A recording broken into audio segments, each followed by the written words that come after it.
하나님의 말씀은 이사야 19장 1절에서 15절입니다. 이사야 19장 1절 애굽에 관한 경고라.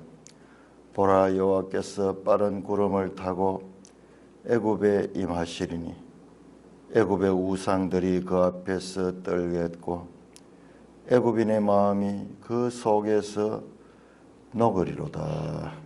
내가 애굽인을 격동하여 애굽인을 치리니 그들이 각기 형제를 치며 각기 이웃을 칠 것이요 성읍이 성읍을 치며 나라가 나라를 칠 것이며 애굽인의 정신이 그 속에서 쇠약할 것이요 그의 계획을 내가 깨뜨리니 그들이 우상과 마술사와 신접한 자와 요술객에게 물으리로다. 내가 애굽인을 잔인한 주인의 손에 붙이리니 포악한 왕이 그들을 다스리리라. 주 만군의 여호와의 말씀이니라. 바닷물이 없어지겠고 강이 잦아서 마르겠고 강들에서는 악취가 나겠고 애굽의 강물은 줄어들고 마름으로 갈대와 부들이 시들겠으며 나일 가까운 곳 나일 언덕의 초장과 나일강 가까운 곡식밭이 다 말라서 날려가 없어질 것이요 어부들은 탄식하며 나일강에 낚시를 던지는 자마다 슬퍼하며 물 위에 거물을 치는 자는 피곤할 것이며 세마포를 만드는 자와 배 짜는 자들이 수치를 당할 것이며 그의 기둥이 부서지고 품꾼들이 다 마음에 근심하리라. 소안의 방백은 어리석었고 바로의 가장 지혜로운 모사의 책략은 우둔하여졌으니 너희가 어떻게 바로에게 이르기를 나는 지혜로운 자들의 자손이라 나는 옛 왕들의 후예라 할 수 있으랴. 너희 지혜로운 자가 어디 있느냐? 그들이 만군의 여호와께서 애굽에 대하여 정하신 뜻을 알 것이요 곧 내게 말할 것이니라. 소안의 방백들은 어리석었고 노베 방백들은 미혹되었도다. 그들은 애굽 종족들이 모퉁이 돌이거늘 애굽을 거릇가게 하였도다. 여호와께서 그 가운데 어지러운 마음을 섞으셨으므로 그들이 애굽을 매사에 잘못 가게 하며 취한 자가 토하면서 비틀거림 같게 하였으니 애굽에서 머리나 꼬리며 종려나무까지나 갈대가 아무 할 일이 없으리라. 오 아버지 하나님, 오늘 감사합니다. 오늘도 이 말씀을 통하여 우리에게 하나님을 계시해 주심을 감사드립니다. 우리 주 예수 그리스도의 이름으로 감사하며 기도드리옵나이다. 아멘. 자, 이제 애굽에 관한 경고는 19장과 그리고 20장 19장과 20장까지 이어집니다. 20장 1절에서 6절까지 이어지는데요. 19장 1절에서 15절은 애굽에 대한 심판을 나타내고요. 16절에서 25절 둘째 단락은요. 이 애굽이 회복되는 게 나와요. 애굽의 회복. 야, 유다의 회복이 아니라 애굽의 회복. 그 다음에 20장 1절에서 6절은 셋째 단락은 다시 현재의 상황으로 돌아가서 애굽의 멸망에 대한 말씀이 나옵니다. 이 모든 이 열방에 대한 신탁 선언에서 핵심 내용은 애굽은 스스로는 구원할 수 없다는 것입니다. 장차 그들도 하나님께 나오게 될 것이며, 그런데 유다가 어찌하여 애굽을 의지하겠다는 것인가? 애굽은 의지할 것이 대상이 아니다. 뿐만 아니라 이제 이 16절에서 25절에는 애굽에 대한 하나님의 회복의 이 메시지도 나오는 겁니다. 이런 내용들은 아주 깊숙이 있다가 이제 계시되는 거예요. 자, 1절에서 15절은 세 연으로 나눌 수 있습니다. 먼저 1절에서 4절, 1절에서 4절, 그 다음에 우리 매일 성경에는 1절하고 2절에서 4절까지 따로 했는데, 이것은 1절에서 4절은 애굽이 신뢰하는 것, 우상들입니다. 우상들에 대한 심판이 나오고요. 그 다음에 5절에서 10절은 애굽이 또 신뢰하는 것이 무엇이냐 그러면 나일강을 통한 산업. 하나님께서도 우리 앞에서 구스를 이야기할 때 강으로 나누어지는 나라, 그 강이 쫙 내려가면서 소위 이집트 문명을 만들어내고 그들의 산업을 발전시키고 그 풍요로움은 그들의 지혜를 또한 발전시키는 문화를 만들어냅니다. 먹고 살기 힘들면 문화가 없어요. 그 다음에 이 11절에서 15절은 소안의 방백들, 지혜로운 모사, 청량 나오죠. 이게 애굽의 지혜자들이에요. 애굽이 믿고 있는 것, 그들의 신, 그들의 이 물질적인 부를 이루게 하는 나일강, 그리고 그들의 지혜자들, 철학자들이죠. 애굽의 철학자들도 아주 유명한 그들의 자랑입니다. 근데 이 애굽인들이 의지하는 것들이 다 애굽의 수치와 절망에 빠뜨리게 되는, 의지할 것이 아니다, 자랑할 수 있는 것들이 아니라는 것을 말씀하고 있는 것입니다. 자, 세부적으로 한번 살펴보겠습니다. 1절, 애굽에 관한 경고라. 보라, 여호와께서 빠른 구름을 타고 애굽에 임하시니 애굽의 우상들이 그 앞에 떨겠고 애굽인들 마음이 그 속에서 녹으리라. 구름을 타고 온다. 빠른 구름을 타고 온다. 이것은 하나님께서 외국 군대를 격동시켜서 그들이 신속하게 애굽을 침략하는 것을 말씀하는 것입니다.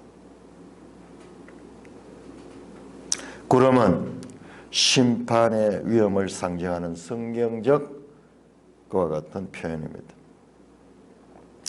불신자들은 이 세상사가 우연히 일어난 일로 보지만 국가와 개인의 흥망성쇠는 여호와께서 주관하신다는 것을 성경은 명확하게 하고 있습니다. 여호와께서 빠른 구름을 타고 온다. 뒤에 나온 내용을 보면 실제 오는 것은 외국 군대들이요, 아수르의 군대들, 바벨론의 군대들이지만 그러나 그것을 일으키시는 원인자는 하나님이시다.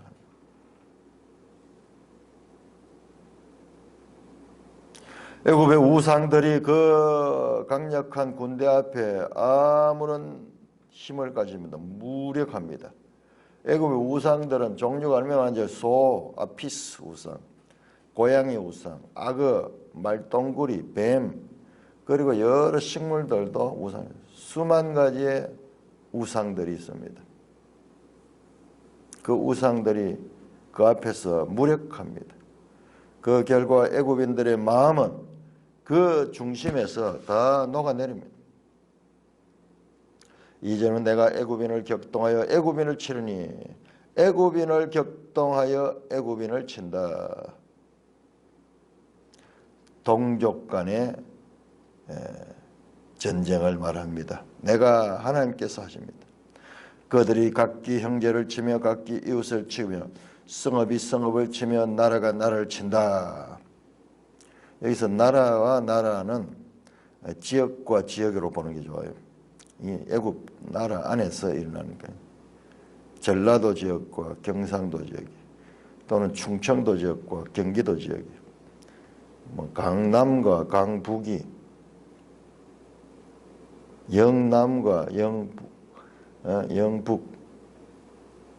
영서, 영동이, 뭐 이런 식으로 지역적인 그와 같은 충돌을 말합니다.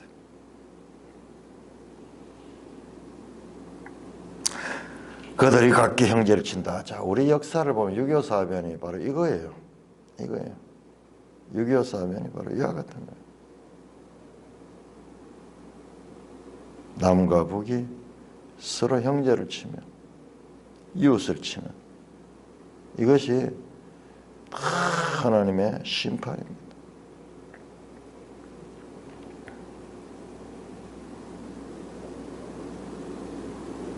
3절 애굽인의 정신이 그 속에서 쇠약할 것이며 그의 계획은 내가 깨뜨리고 그들의 우상과 마술사와 신자반자와 요술객에게 물으라. 애굽인들이 이런 혼란한 상황 가운데서 판단력이 없어집니다. 그래서 그들이 어떻게 하냐, 우상과 마술사와 신자반자와 요술객에게 묻습니다. 내가 애굽의 잔인한 주인의 손에 붙이리니 포악한 왕이 그들 다스리라. 애굽의 심판들이 이렇게 동족끼리 서로 치게 되는 그런 전쟁을 말하고, 그 다음에 그들이 두려움 가운데서 우상에게, 마술사에게, 요술계에게 그들의 장래에 대해서 두려움 가운데 묻게 됩니다. 뿐만 아니라 애굽인을 잔인한 주인의 손에 붙이리니 포악한 왕이 그들을 다스리라. 잔인한 군주는 애굽 왕, 이 당시에 프사메티쿠스 또는 세도스라고 볼 수 있습니다. 애굽 안에서 포악한 왕이 나와서 그 애굽인들을 다스리면서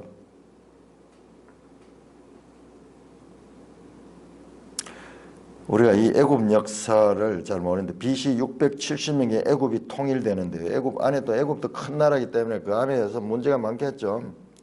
많은데 그 프세메티쿠스와 그 아들, 우리 성경은 느고라고 나와요. 느고, 저 포로기 선지자들의 말씀에 애굽 왕 느고가 나오는데요. 그 프세메티쿠스라는 애굽을 통일시킨 왕의 아들이 느고예요. 이들은요 아주 포악한 왕이었습니다. 포악한 왕.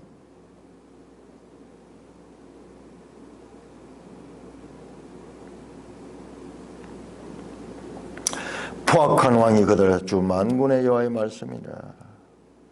그러니까는 포악한 왕이 나를 다스린 것도 심판한 것을 우리가 알아야 돼.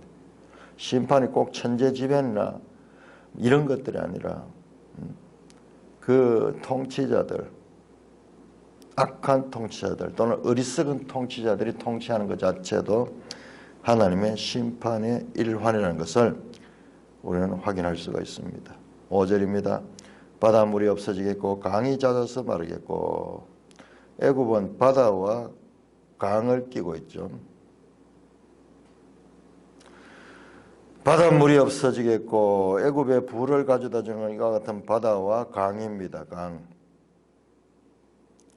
나일강이 잦아서 마르겠고, 강들에서는 악취가 나겠고, 애굽의 강물은 줄어들고 마름으로 갈대와 부들이 시들겠으며, 늘 애굽에게 풍요를 가져주는 그 강 자체가 악취가 난다. 오염이 되는 거예요. 오염이 돼요. 강물이 줄어들고 말라서 갈대와 부들이 시들고, 갈대는 파피루스, 그 다음에 부들, 이런 것들도 강가에서 나는 이것들이 전부 다 배를 만드는 그와 같은 재료들이 되고, 또한 섬유를 만드는 그런 재료가 됩니다. 애굽에게 가공되어서 부를 가져다 주는 그런 원료들이 지금 시들어 없어지는 것입니다. 말라 없어지는 것입니다. 7절 나일 가까운 곳 나일 언덕의 초장과 나일강 가까운 곡식밭이 다 말라 날려가 없어질 것이며, 그 나일강의 초장, 나일강의 곡식, 큰 나일강에 연결돼 가지고 그 물이 공급되어서 그들이 곡식을 재배하는데 그것이 다 없어진다. 8절 어부들은 탄식하며 나일강에 낚시하는 던지는 자마다 슬퍼하는데 무리에서 그물을 치는 자는 피곤하며 세마포를 만드는 자와 배 짜는 자들이 수치를 당할 것이다. 애굽의 산업들입니다. 어부들, 어업에 종사하는 자들이 그 수확을 가지지 못하니까 슬퍼합니다. 그물을 치는 자는 그물을 아무리 쳐도 피곤하기만 하지 소득이 없습니다. 세마포를 만드는 자들, 방직업이죠. 오늘날 치면 배 짜는 자들, 섬유 제조, 이 사람들도 이 애굽의 산업을 부유하게 하는 첨단 기술인데, 그리고 외국에 수출하는 그와 같은 특산품을 제조하는 자들인데요. 그들이 다 수치를 당한다. 그 기술과 그 제품을 가지고 불을 가지고 그것 가지고 자랑하고 있는데 이제 그런 것들이 없는 거예요. 재료도 없는 거예요. 그의 기둥이 부서지고 품꾼들이 다 마음이 근심하리라. 그들이 믿는 이와 같은 산업과 같은 산업의 그 기둥들이 부서지고요. 그 산업에 종사하는 품꾼들, 많은 근로자들이 있을 거예요. 근로자들이 다 이제 근심을 하게 되는 총체적인 애굽의 경제의 붕괴를 하나님의 심판으로 말씀하고 있습니다.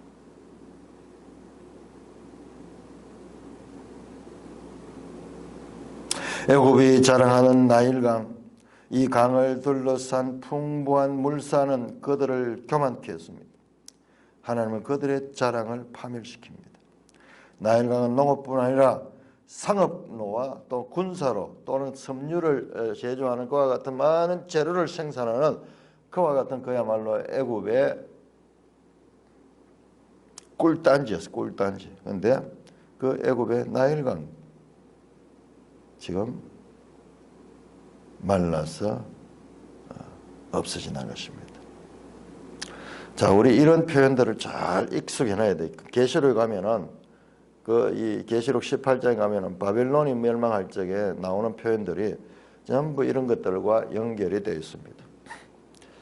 11절 소안의 방백은 어리석고 바로의 가장 지혜로운 모사의 책략은 우라해졌다. 자, 우리 지도 한번 보겠습니다. 소안이 어딘가? 지도 120쪽. 자, 120쪽 지도를 보시면은 소안이 어디냐 그러면은 저 지중해 북쪽이네. 애굽으로 치면은 저 애굽 북쪽, 애굽을 크게 상하로 구분하는데요. 하 이집트와 상 이집트로 구분하는데 이 지중해 쪽이 하고 이 구스 쪽이 상이에요. 우리 생각하고 거꾸로입니다. 그 하 이집트의 소안 이 지역이 어디냐? 이 지역이 나중에 신약 시대는 이 지역이 바로 알렉산드리아예요. 알렉산드리아. 여기가 아주 좋은 장소였던 것 같네요. 알렉산드리아 인근 지역이네요. 세계적인 무역하는 지중해를 통과하는 그 무역이 일어나는 그와 같은 곳입니다. 지도를 펴놓고 자, 소안의 방백은 어리석었고, 야, 그렇네요. 여기에 원래 지혜가 있었던 거 아니에요. 지혜로운 자들이, 철학자들이 여기 많이 살았더만. 바로의 가장 지혜로운 모사의 책략이 의존해졌으며, 우리 애굽 우상만 이렇게 많이 보는데 애굽의 문헌들을 보면 아주 지혜의 책들, 철학적인 책들도 많이 나옵니다. 어떤 거는 성경하고 비슷해가지고 야, 성경이 그걸 뺏기는 게 아닌가, 그렇게 자유주의 신학자들은 그렇게 이야기하는데, 성경은 세상의 모든 것들을 다 사용합니다.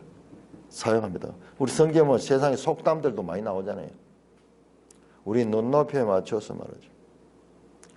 바로의 가장 지혜로운 모사의 책략, 박사들이죠.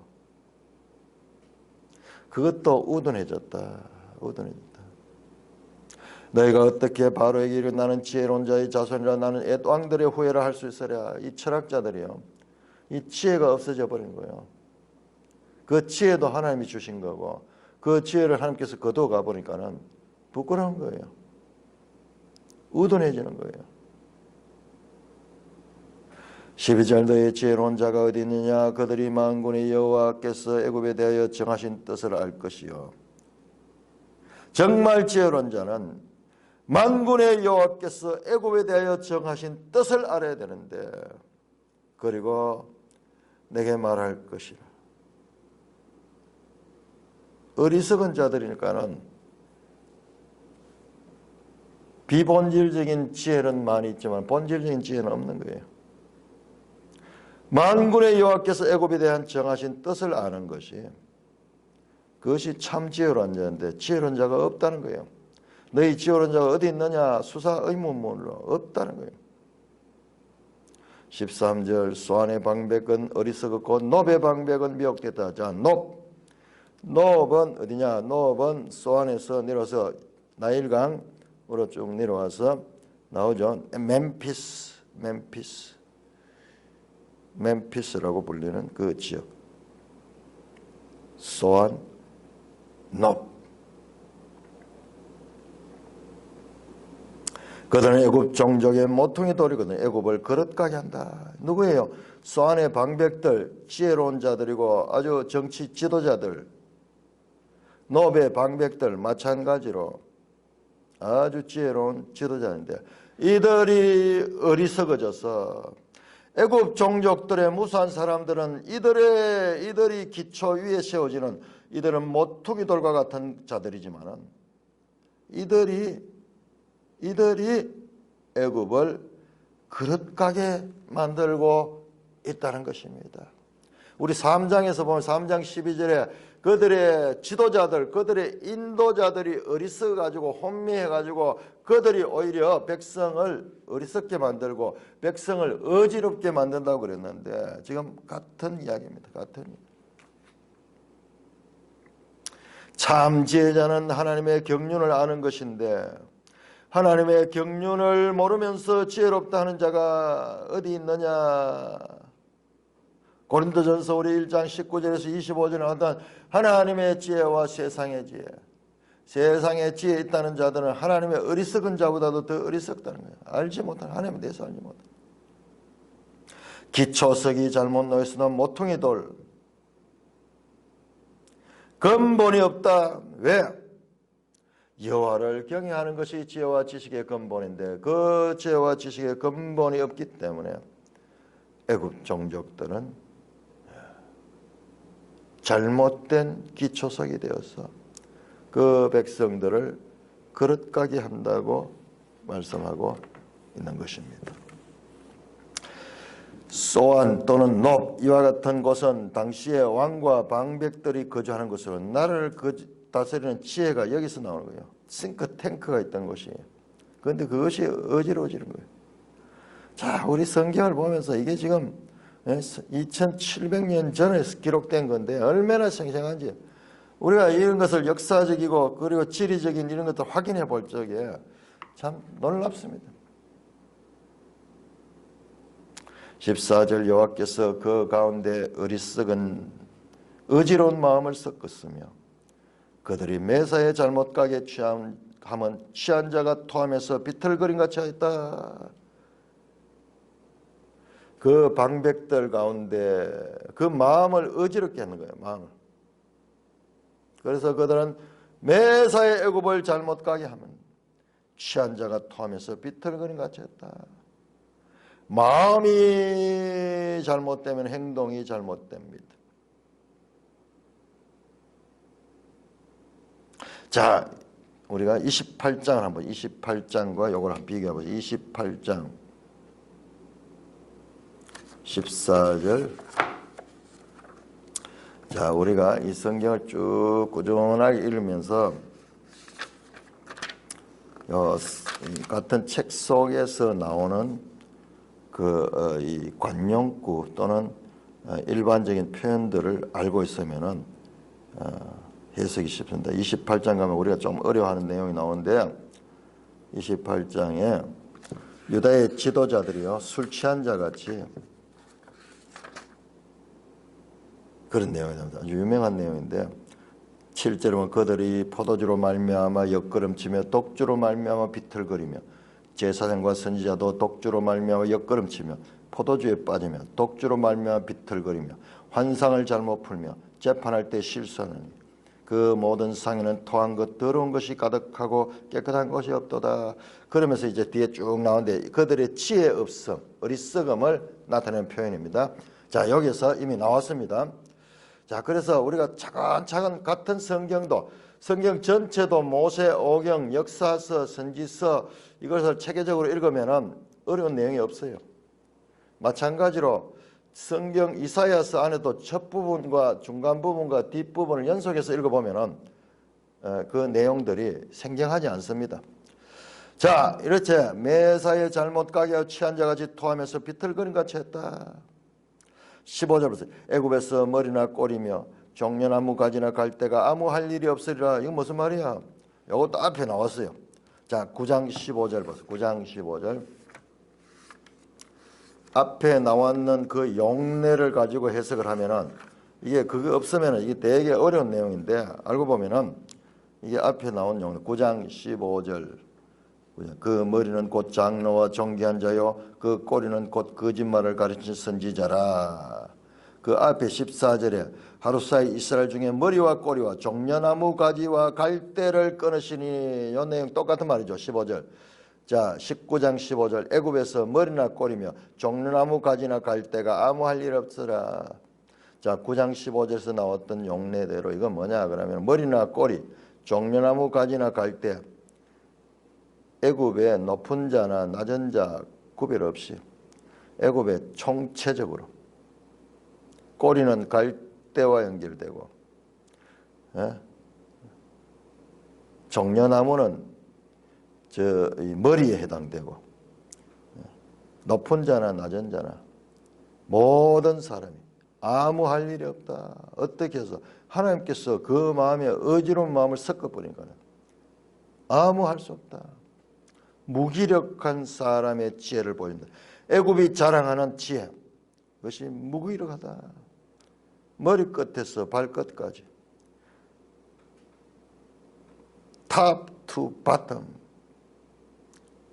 높은 데서 바닥까지 이집트는 고대 사회 지혜와 문화의 나라였습니다. 세계 문명의 발상이었습니다. 나일강의 문명은 유명하지 않습니다. 그러나 그와 같은 문명이 무기력해질 것을 말씀하고 있는 것입니다. 자, 19장 16절에서 25절 교독하겠습니다. 19장 16절 그날에 애굽이 부녀와 같을 것이라. 그들이 만군의 여호와께서 흔드시는 손이 그들 위에 흔들림으로 말미암아 떨며 두려워할 것이며 유다의 땅은 애굽의 두려움이 되리니 이는 만군의 여호와께서 애굽에 대하여 정하신 계획으로 말미암아 그 소문을 듣는 자마다 떨리라. 그날에 애굽 땅에 가나안 방언을 말하며 만군의 여호와를 가리켜 맹세하는 5 성읍이 있을 것이며 그 중 하나는 멸망의 성읍이라 칭하리라. 그날에 애굽 땅 중앙에는 여호와를 위하여 제단이 있겠고 그 변경에는 여호와를 위하여 기둥이 있을 것이요 이것이 애굽 땅에서 만군의 여호와를 위하여 징조와 증거가 되리니 이는 그들이 그 압박하는 자들로 말미암아 여호와께 부르짖겠고 여호와께서는 그들에게 한 구원자이자 보호자를 보내사 그들을 건지실 것임이라. 여호와께서 자기를 애굽에 알게 하시리니 그날에 애굽이 여호와를 알고 제물과 예물을 그에게 드리고 경배할 것이요 여호와께 선하고 그대로 행하리라. 여호와께서 애굽을 치실지라도 치시고는 고치실 것이므로 그들이 여호와께로 돌아올 것이라. 여호와께서 그들의 간구함을 들으시고 그들을 고쳐주시리라. 그날에 애굽에서 아수르로 통하는 대로가 있어 아수르 사람은 애굽에로 가겠고 애굽 사람은 아수르로 갈 것이며 애굽 사람이 아수르 사람과 함께 경배하리라. 그날에 이스라엘이 애굽 및 아수르와 더불어 셋이 세계 중에 복이 되리니 이는 만군의 여호와께서 복 주시며 이르시되 내 백성 애굽이여 내 손으로 지은 아수르여 나의 기업 이스라엘이여 복이 있을지어다 하실 것입니다. 아멘. 자, 이 19장 16절에서 25절은 이사야서 가운데서도 아주 중요한 내용입니다. 이 성경의 깊은 내용이에요. 지금까지 잘 나오지 않았던. 16절에서 25절은 외모로 볼 때 보이지 않던 하나님의 정한 계획의 공의가 드러나고 있습니다. 이 하나님의 계획은 쉽게 드러나지 않기에 성경 전체를 보물 찾듯이 찾는 자에게 드러난 거예요. 우리가 한 장 한 장 이렇게 찾으니까 이런 내용을 만나게 되는 거예요. 애굽의 구원, 이거는 잘 나타나지 않는 부분입니다. 애굽의 구원, 아수르의 구원, 지금까지 악의 대명사로 사용됐던 그 나라들의 구원에 대한 하나님의 뜻이 계시되는 것입니다.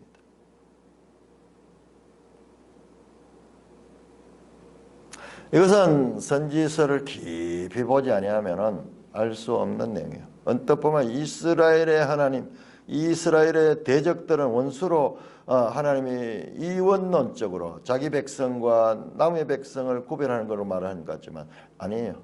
모든 백성들이 자기 백성들이고 하나님은 궁극적으로 모든 백성을 구원하시기를 원하시는 하나님이라는 것을 우리는 알 수가 있습니다. 16절입니다. 그날에 애굽이 부녀가 될 것이며 그들이 만군의 여호와의 흔드시는 손에 그들이 흔들림으로 말미암아 떨며 들어갈 것이다. 애굽이 부녀가 될 것이며 앞에서도 많이 나왔습니다. 두려워서 여자처럼 그렇게 떨면서 그 위험과 그 용기를 다 잊어버리는 그런 장면을 가리키는 관용어입니다.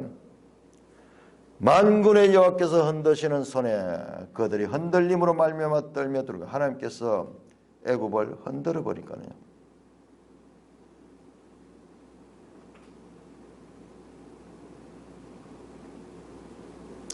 17절 유다의 땅은 애굽의 두려움이 되리니 이는 만군의 여호와께서 애굽에 대하여 정하신 계획으로 말미암아. 만군의 여호와께서 오늘 여기는 이 본문에 많이 나옵니다. 최소한 10번 이상 나옵니다.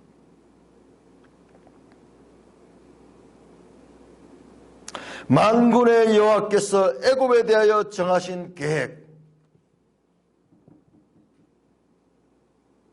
애굽에 대하여 정한 계획, 세계를 경영하시는 그 하나님이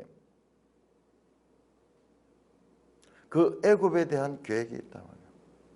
그 애굽에 대하여 정하신 계획으로 말미암아 그 소문을 듣는 자마다 떨리라. 그날에 애굽 땅에 가나안 방언을 말하며 만군의 여호와를 가리켜 맹세하는 5 성읍이 있을 것이며 그 중에 하나는 멸망의 성읍이라 하라. 애굽 안에서 여호와를 가나안 방언을 말한다. 이 히브리어를 말하는 히브리어. 애굽 사람들이 가나안 방언을 말한다. 만군의 여호와를 가리켜 맹세하는 5 성읍이 있어요. 그 중에 하나는 멸망의 성읍이다. 멸망의 성읍이라고 불러지는 곳에서도 그 여호와를 가리켜 맹세하는 자들이 나온다는 것입니다. 이 멸망의 성읍은 다른 번역을 보면 태양의 성읍, 즉 헬리오폴리스, 애굽 태양신을 섬기는 그와 같은 도시인데요. 그 가운데서도 하나님께 나오는 자들이 있다는 것입니다. 애굽 땅에서 히브리어 가나안 방언을 말한 자들이 나오면서 애굽이 유다에게로 나온다는 말입니다.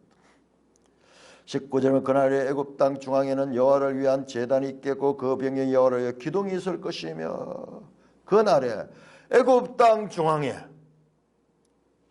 예루살렘에 있던 그 성전에 있는 그 제단이 애굽 땅 중앙에 있는 거예요. 그 변경에는 여호와를 위한 기둥이 있는 것입니다. 야곱이 하나님께 돌기둥을 세웠죠. 이것은 믿음으로 하나님께 나온다는 것을 구약적인 표현입니다. 제단에서 하나님을 섬기는 거예요. 하나님 섬기는.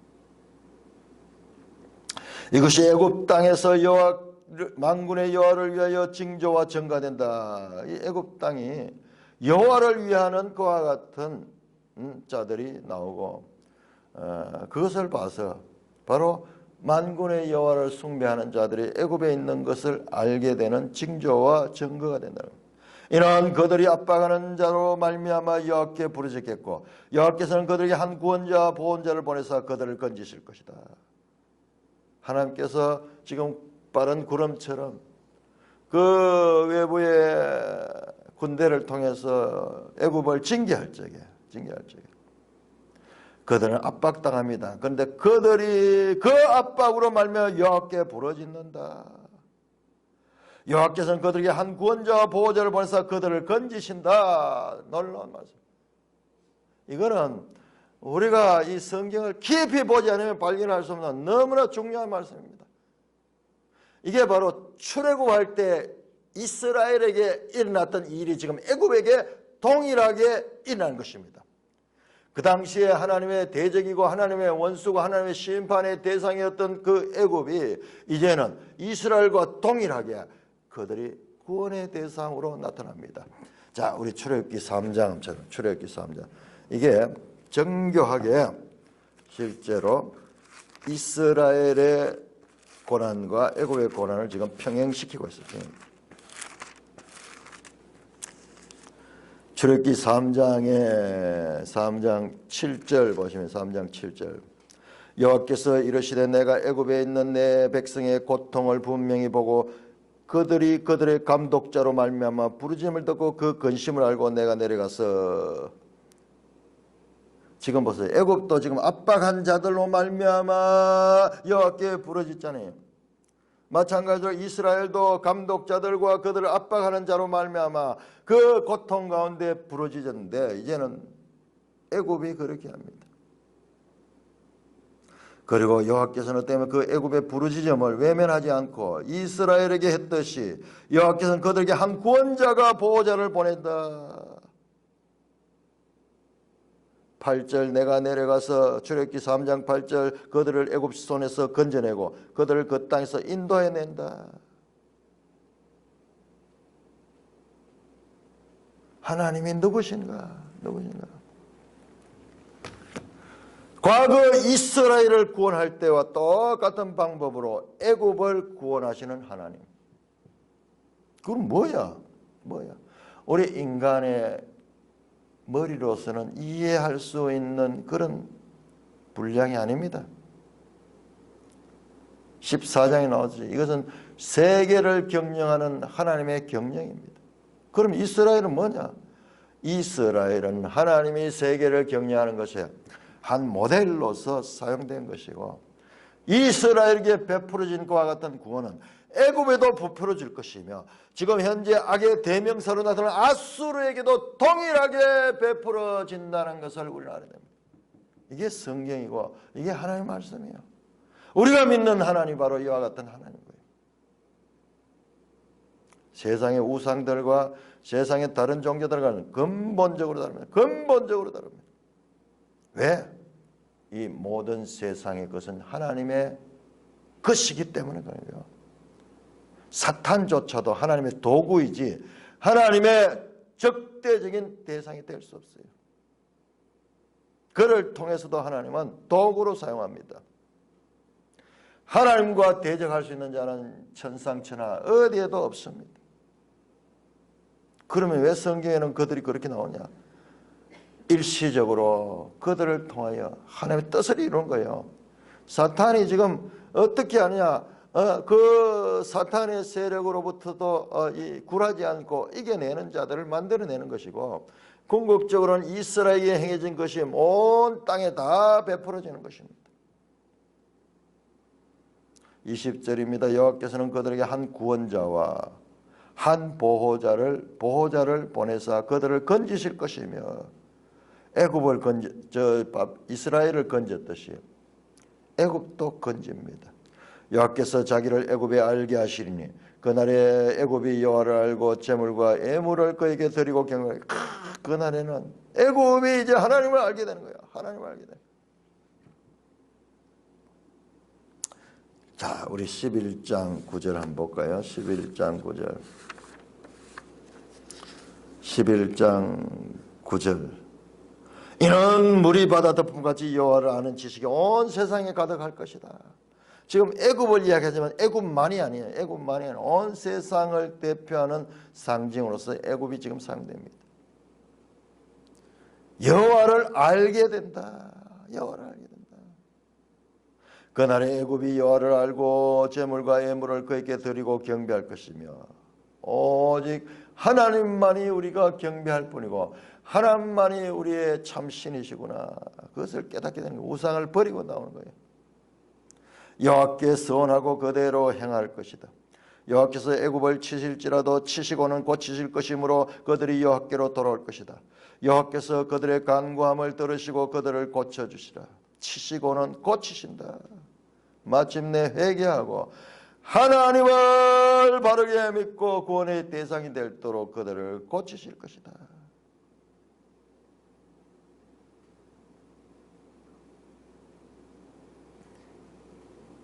국제적인 정쟁과 그로 인한 결과들로 일어나는 이 땅의 전쟁의 성패가 끝이 아니라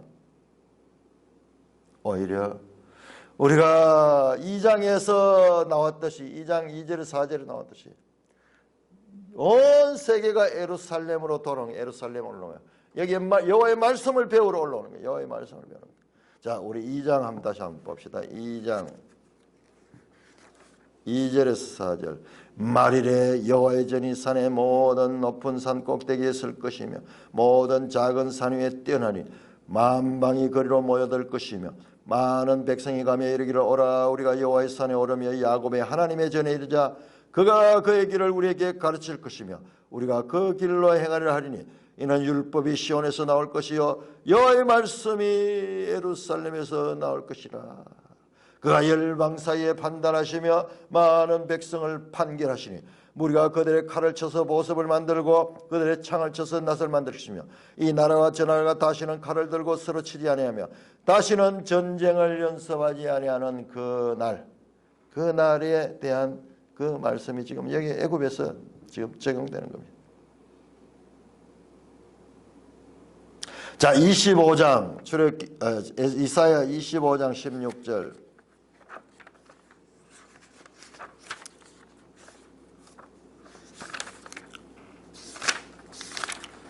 이사야 25장 16절. 여호와여 여호와여. 다시 나오는데 이때도 세계 거민들이 다 지금 회복돼서 주님께로 나옵니다. 주님께서 나왔습니다.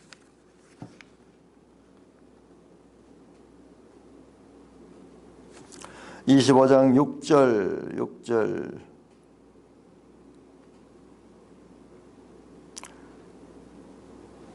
25장 6절에서 9절. 25장 6절. 만군의 여호와께서 이 산에서 만민을 위하여 기름진 것을 오래 저장하는 포도주로 연회를 베푸시니 7절. 이 산에서 모든 민족의 얼굴을 가리어 열방시키다. 하나님의 구원의 궁극적인 목적은 모든 민족 이스라엘의 하나님이 아니시라. 이스라엘만의 하나님이 아니시라. 이스라엘을 포함하여 모든 민족이 이스라엘과 동일한 하나님의 구원의 대상인 것을 우리가 이 선지서가 아니고는 이걸 알 수 없어요. 선지서 그 가운데서도 깊은 곳에 이게 나와요. 그러니까 금을 찾듯이 은을 찾듯이 감추인 보화를 찾듯이 찾던 자들에게 나오는 거예요. 하나님은 세계의 경영자시고 그 세계도 이스라엘과 동일하게 구원으로 삼으시는 그 하나님이다. 23절입니다. 그날에 애굽에서 아수르로 통하는 대로가 있어 아수르 사람이 애굽으로 가고 애굽 사람은 아수르로 갈 것이라. 지금 이 당시에 가장 적대적인 두 나라죠. 저 남쪽의 애굽과 저 북쪽의 아수르가 지금 전쟁을 벌이고 가지고 그야말로 하나님에 의해서 가장 큰 전쟁을 벌이는데 그들이 어떻게 서로 화해하고 소통합니다. 대로가 길이 있어 가지고 서로 오고 갑니다. 애굽 사람은 아수르로 가고 아수르 사람은 애굽으로 가며 둘이 전쟁하러 가는 것이 아니라 함께 경배하러 간다. 하나님을 경배하러 함께 모인다. 그날에 이스라엘이 애굽 및 아수르와 더불어 셋이 세계 중에 복이 된다. 이스라엘, 애굽, 아수르가 셋이 세계 중에 복이 된다. 이는 만군의 여호와께서 복 주시며 이르시되 내 백성 애굽이여 내 손으로 지은 아수르여 나의 기업 이스라엘이여 복이 있을지어다 하실 것임이라. 와, 애굽과 아수르는 가장 적대적이고 원수 관계였습니다. 이방 민족과 이스라엘이 서로 원수가 된 것도 그리스도 안에서 다 사그라. 그리스도 안에서 이것은 다 녹아내립니다. 우리 남한과 북한도 함께 하나님을 경배하는 그때가 돼요.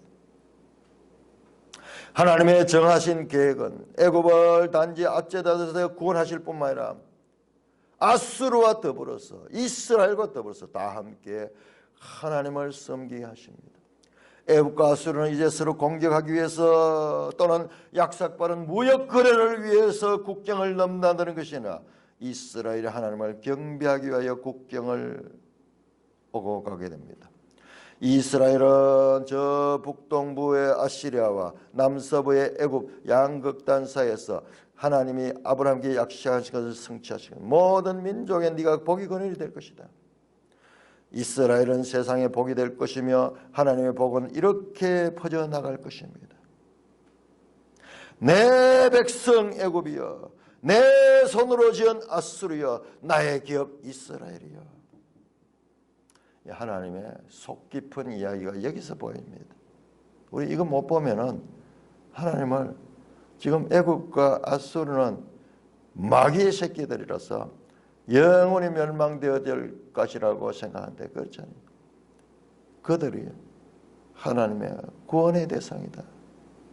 그러므로 하나님은 만유의 주시요 만주의 주요 만왕의 왕이신 분이다. 뿐만 아니라 이 세상 모든 것이 하나님의 지으신 바 된 것이므로 하나님은 자신의 것을 복되게 하시고자 하는 뜻을 가지고 있다. 지금 16절에서 25절은 지금까지 나오던 내용들을 완전히 초월한 비약적인 이와 같은 내용들이 여기서 지금 쏟아 나옵니다. 자, 2장으로 넘어가면요. 2장 1절에서 6절은 다시 현재로 현재. 다시 애굽의 심판으로 들어갑니다. 심판과 심판 사이에 공급적인 하나님의 구원의 뜻이 있다. 이방인을 위한 하나님의 구원의 뜻이 있다. 우리가 선지서를 보면서 우리가 아주 귀하게 기억해야 될 그런 내용이 16절에서 25절에 쏟아져 나옵니다. 하나님이 누구신가? 우리가 이런 부분을 놓치게 되면은 성경을 보고도 하나님을 오해하는 거예요. 성경에 낱낱이 하나도 빠짐없이 금을 찾듯이 은을 찾듯이 감춘 부활, 특히 귀한 내용들은 깊숙한데 중심에 들어요. 중심에 하나님에 대한 관념을 완전히 깨뜨리고 성경이 계시하시는 그와 같은 큰 하나님으로 이해할 수 있는 이 하나님을 알게 되면요, 우리의 삶도 달라져요. 우리 기독교인들도 흑백 논리, 네 편, 내 편에 가리워가지고 크리스찬과 비크리스찬 뭐 이런 식으로 구별해서 적대적으로 대하기 쉬워요. 저 세계 종교를 보세요. 저 이슬람 같은 거 보세요. 얼마나 적대적인가 타국에 대해 가지고. 그러나 그런 것은 없습니다. 그건 사탄의 종교예요. 사탄의 종교. 하나님은 모든 것들의 주인이시기 때문에 귀한 것이나 천한 것이 하나님 앞에는 다 귀한 것이 다 구원의 대상임을 다시 한번 알고 그 크신 하나님의 자녀답게 우리의 세상에 대한 생각이나 판단도 그 아버지의 판단처럼 공의로운 것이 되어야 된다. 외모로 판단하는 것이 아니라 공의로 판단하는 하나님의 말씀 전체로서 하나님을 알고 그 하나님의 판단을 가지는 저와 여러분 되기를 주님의 이름으로 축원합니다. 찬송가 38장입니다.